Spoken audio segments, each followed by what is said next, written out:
अस्सलामुअलैकुम। Now news के साथ मैं हूँ फाइजा शाह। सबसे पहले नजर डालेंगे आज की अहम खबरों पर।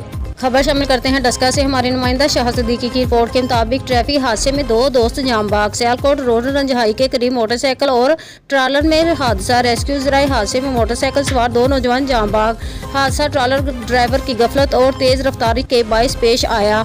तेज रफ्तार ट्रालर ने रंजहाई के करीब गुजरामाल की तरफ से आने वाली मोटरसाइकिल सवार 2 नौजवानों को कुचल दिया। जामबाग होने वाले दोनों दोस्तों की शिनाख्त 20 साल तबरेज 19 साल अरबाब सकना डस्का कला के नाम से हुई। हादसे के बाद ट्रालर ड्राइवर मौका से फरार होने में कामयाब हो गया। दोनों लाशों को जरूरी कार्रवाई के लिए अस्पताल मुंतकिल कर दिया।